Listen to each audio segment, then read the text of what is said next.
नमस्कार मंडळी, welcome to निराली माय चॅनल. आज वैशाख पौर्णिमा आहे. आजच्याच दिवशी बुद्ध जयंती देखील आहे. बुद्धांची जयंती आज साजरी होते.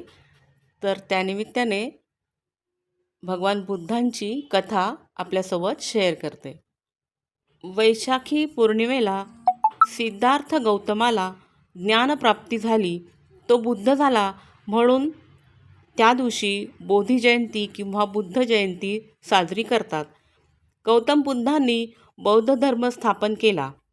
मानवजातीच्या कल्याणासाठी कष्ट करून त्यांना सुखाचा मार्ग दाखवण्यासाठी आपले संपूर्ण आयुष्य घालवले.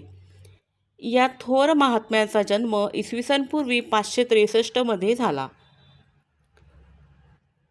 त्यांच्या विषयीचं चरित्र थोडक्यात सांगते. नेपाळ प्रांताच्या जवळ कपिलवस्तू नावाची नगरी होती. तेथे शुद्धोधन नावाचा राजा राज्य करीत होता. त्याला मायावती देवी आणि महाप्रजापती देवी अशा 2 राण्या होत्या. मायावती देवीच्या पोटी सिद्धार्थ जन्मले, पण दुर्दैवाने काही दिवसांमध्येच मायावती देवी वारल्या. सिद्धार्थाचा सांभाळ महाप्रजापती देवींनी मोठ्या प्रेमाने केला. कपिलवस्तू नगरीत एकदा कौंडिन्य ज्योतिषाने बाळाला पाहून आनंदाने राजाला सांगितले, राजा, तू खरंच भाग्यवान आहेस. 32 सुलक्षणे असलेला तुझा हा मुलगा एकतर महापराक्रमी सम्राट होईल किंवा संन्यासी होऊन सर्व मानवजातीला खऱ्या सुखाचा मार्ग दाखवील. त्याच्या या भविष्याने राजाला एकीकडे आनंद झाला आणि एकीकडे दुःख. कारण हा मुलगा संन्यासी झाला तर या विचाराने राजा बेचैन झाला. राजाला मनापासून वाटत होते की आपल्या मुलाने सम्राट व्हावे. त्याने संन्यासी होऊन भिक्षा मागावी ही कल्पनाही त्याला सहन होत नव्हती. राजाने ठरविले की आपल्या मुलाला भोवतालच्या दुःखाचे दर्शनच होऊ द्यायचे नाही. त्याला सतत सुखात विलासात गुंतवून ठेवायचे. यासाठी त्याने सुंदर राजवाडा बांधला, महाल नटवले. भोवताली सुंदर 12ही महिने सुवासिक तजेलदार फुलांची बाग, कारंजे, सेवेला सुंदर सुंदर दासी वगैरे. राजवाड्याभोवती सगळीकडे आनंदाचे साम्राज्य होते. दुःखाचा कोठेही लवलेश नव्हता. अशा सुखात सिद्धार्थ लहानाचा मोठा झाला. यशोधरा नावाच्या सुंदर स्त्रीशी त्याचा विवाह झाला. काही काळाने त्यास राहुल नावाचा मुलगा झाला. आता राजाला वाटले सिद्धार्थ संसारात रमला, पण वस्तुस्थिती तशी नव्हती. वैराग्य ही मनाची भावना आहे. भोवताली सर्व सुखे असतानाही राजकुमार मनाने त्यापासून अलिप्त होता. त्याचे संसारात मन रमत नव्हते, खरे सुख त्याला मिळत नव्हते. अशाच मनस्थितीत राजकुमार एकदा नगर प्रदक्षिणा करायला बाहेर पडले. त्यांचा रथ राजमार्गावरून जात असताना त्यांना एक कृश माणूस दिसला. तो दुःखाने रोगाने त्रासला होता. हातपाय थरथरत होते. डोके मान लटपट कापत होती. काठी असूनही त्यास चालता येत नव्हते. सिद्धार्थाने सारथ्याला विचारले, याला काय झाले? महाराज, हा म्हातारा झाला आहे. माणसाला म्हातारपण कधीतरी येतच असतं. पुढे प्रेतयात्रा पाहिली. सारथ्याने सांगितले, आला माणूस कधीतरी जाणारच, मग तो श्रीमंत असो वा गरीब. झालं. सिद्धार्थाच्या डोक्यांमध्ये विचाराचे वादळ निर्माण झाले.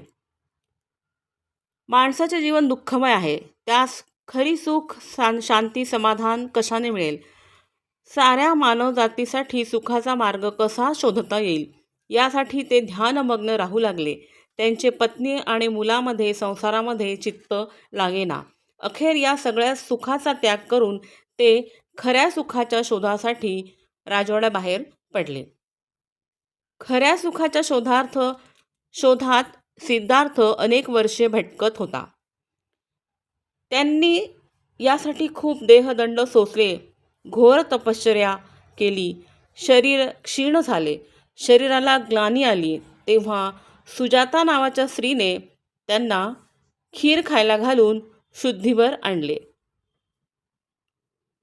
देहकष्टाहून ज्ञानप्राप्ती होत नाही हे पाहून त्यांनी हा मार्गही सोडला. सिद्धार्थ आता नैरंजना नदीकाठी राहू लागले. तेथे नदीकाठी पिंपळाच्या झाडाखाली त्यांना दिव्य ज्ञान झाले. त्यांना खऱ्या सुखाचा मार्ग सापडला. ते ज्ञानी झाले, बुद्ध झाले. तो दिवस वैशाखी पौर्णिमेचा होता. म्हणून त्या दिवशी गौतम बुद्धांची जयंती साजरी करतात. त्यानंतर आपल्या ज्ञानाचा प्रसार आणि प्रचार करण्यासाठी गौतम बुद्धांनी सुरुवातीला बनारस आणि मग ठिकठिकाणी प्रवास केला. गौतम बुद्धांनी 8 मार्ग सांगितले. 1. आपल्याजवळ योग्य विचारदृष्टी असली पाहिजे. 2. क्रोध म्हणजे राग आणि हिंसा यापासून दूर राहिले पाहिजे. 3. असत्य बोलू नये, सत्य पण मधुर बोलावं. 4. चोरी आणि व्यभिचार, प्राण्यांची हिंसा करायची नाही. 5. शस्त्र, मांस, मद्य, विष यांचा व्यापार करायचा नाही. 6. इंद्रियांवर ताबा ठेवावा. 7. सदा सावधानी वृत्ती ठेवायची. 8. एकाग्रता साधून सतत चांगल्या कामात मनाला गुंतवून ठेवायचे. असे 8 मार्ग सांगितले. तसेच त्यांनी 5 आज्ञा सांगितल्या. 1. हत्या करू नका. 2. खोटे बोलू नका. 3. चोरी करू नका. व्यभिचार करू नका. मादक पदार्थांचे सेवन करू नका. जीवनातील खऱ्या सुखाचा हा मार्ग आहे. त्यामुळेच जगाचे न्यायाने पालन होणार आहे. हे सर्व विवेचन म्हणजे बौद्ध धर्माचे सार आहे. गौतम बुद्धांनी अनेक शिष्य मिळवले. बुद्धांनी राजगृह येथे जाऊन बिंबिसार राजाला या धर्माची दीक्षा दिली. नंतर गौतमांचे वडील राजा शुद्धोधन यांनी व त्यांच्या राज्यातील सर्वांनी बौद्ध धर्म स्वीकारला. राजाश्रय मिळाल्याने उत्तर भारतात या धर्माचा पुष्कळ प्रचार झाला. पुढे चीन, जपान, नेपाळ, सिलोन, ब्रह्मदेश या देशातही बौद्ध धर्माचा प्रसार झाला. भगवान बुद्धांनी वयाच्या 80व्या वर्षापर्यंत धर्मचक्र प्रवर्तन केले. नंतर कुशीनगर येथे निर्वाणाला पोहोचले.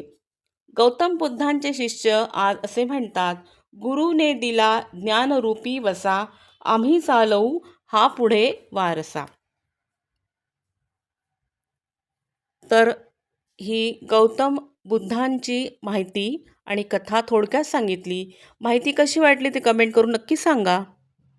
आणि प्लीज लाईक, शेअर, सबस्क्राईब निराली माय चॅनल. थँक्यू.